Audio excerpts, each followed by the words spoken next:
नमस्कार, आप देख रहे हैं आज का भारत। मैं हूं अनिल सिंह राणा। इस वक्त मैं कुचायकोट विधानसभा के जिलेबिया मोड़ पे हैं।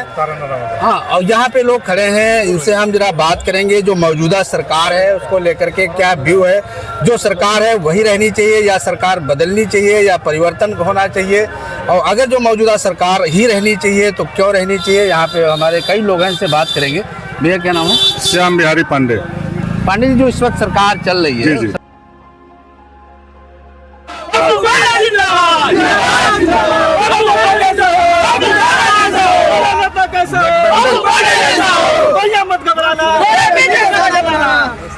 गठबंधन के लोग कह रहे हैं कि इस मौजूदा सरकार में करप्शन का आरोप ज़्यादा लगा रहे हैं। करप्शन है, जैसे आपके डिप्टी सीएम सम्राट चौधरी पे उन्होंने आरोप लगाया, प्रशांत किशोर ने आपके अशोक चौधरी पे आरोप लगाया कि उन्होंने 200 करोड़ का जमीन घोटाला किया। इस तरह घोटाले, करप्शन, महंगाई के आरोप आप पे लग रहे हैं। प्रशांत किशोर के बारे में तो बहुत ज़्यादा नहीं कहेंगे, लेकिन जो दिल्ली में केजरीवाल का जो हाल था वही प्रशांत किशोर जी का हाल हो गया है बिहार में।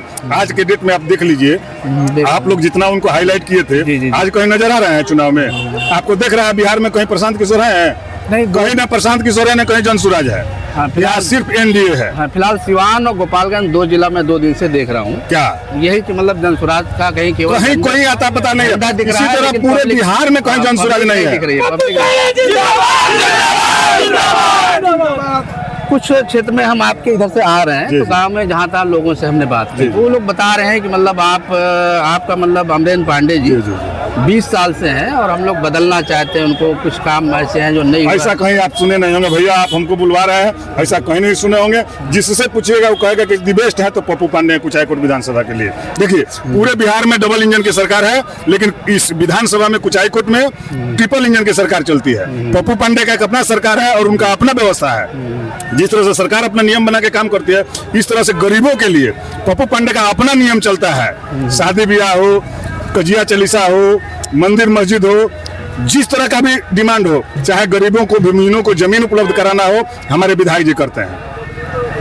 जैसे मोकामा में अनंत कुमार सिंह बाहुबली जाने जाते हैं, उनकी एक पैरेलल सरकार चलती है। उसी तरह का आरोप आप पे भी लग रहा है कि नहीं, पांडे जी यहाँ जो हमारे माननीय विधायक हैं, उनके पास जनता का कुवत है, सिर्फ जनता उनके साथ है। और एक बात जान लीजिए कि पूरे भारत में जो नारी शक्ति का आशीर्वाद पप्पू पांडे को मिला है, पूरे भारत में किसी के साथ नहीं है जो नारी शक्ति उनके साथ जुड़ी हुई है। गांव नहीं याद आ रहे, गांव में हम थे, वहाँ महिलाओं ने खैर ये जरूर कहा कि उनके घर पे मतलब शादी विवाह का कोई कार्ड पहुंच जाए, उनको जानते हो या ना जानते नहीं। वो कुछ बता रही थी 7,000 की, कुछ 15,000। हाँ, 7,000 अगर उनके विधानसभा से बाहर का है तो 7,000, उनके विधानसभा के अंदर का है तो 15,000। जी, देखिए, खाली 15,000 नहीं, देखिए जिस तरह का मैंने, जैसे गरीब बिल्कुल गरीब है तो पूरे शादी का खर्चा उठा लेते हैं। अगर किसी गरीब के यहाँ कजिया पड़ गया तो पूरे खर्चे कजिया का वो दे देते हैं। इस तरह का कोई विधायक पूरे भारत में नहीं है। और पप्पू पांडे रिकॉर्ड बनाने जा रहे हैं, गिनीज बुक में लिखाएगा इस बार। हाँ, लगातार 6वीं बार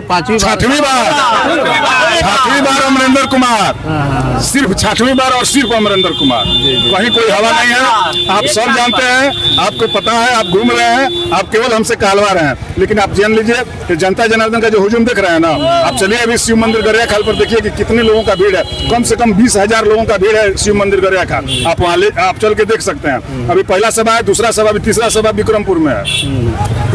ये भीड़ मतलब पांडे जी के डर की वजह से है या बात करते हैं भैया? कोई डरने वाला लोग दिख रहा है क्या? सब लोग उनके भाई हैं, कोई उनका बेटा है, कोई उनका गार्जियन है। नहीं, हम लोग लखनऊ से हैं, हमें जानकारी नहीं। जो मैं सुनता आ रहा हूँ, आपको हम बता रहे हैं ना, वो 2005 में फर्स्ट चुनाव लड़े थे।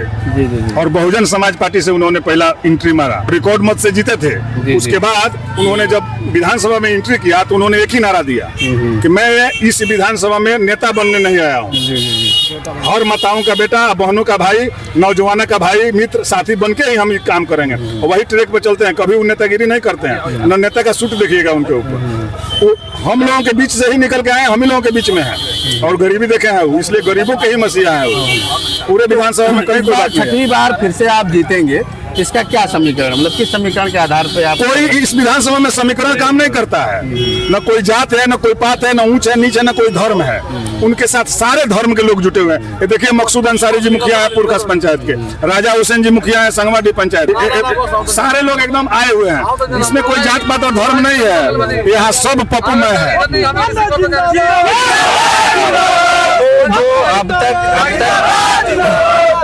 जो अब तक मैं देखता आ रहा हूं कई विधानसभाओं में, जो लोगों ने जो कहा कि हाँ सुशासन की सरकार ही चाहिए, सुशासन की सरकार ही चल रही है। लोगों ने जंगल राज की बात की कि हाँ 20 साल पहले ऐसी स्थिति थी कि अगर कोई अपने बहू बेटी के लिए अगर गाड़ी खरीदता था तो गाड़ी भी छीन ली जाती थी, लूट ली जाती थी। जब से नीतीश की सरकार, एनडीए सरकार आई है, तब से कम इस तरह की घटनाएं नहीं हो रही हैं और लोग हर गांव-गांव तक सड़क की पहुंच है। बिजली के बारे में लोग बता रहे हैं कि पहले बिजली दिखाई नहीं देती थी, अब बिजली भी दिखाई दे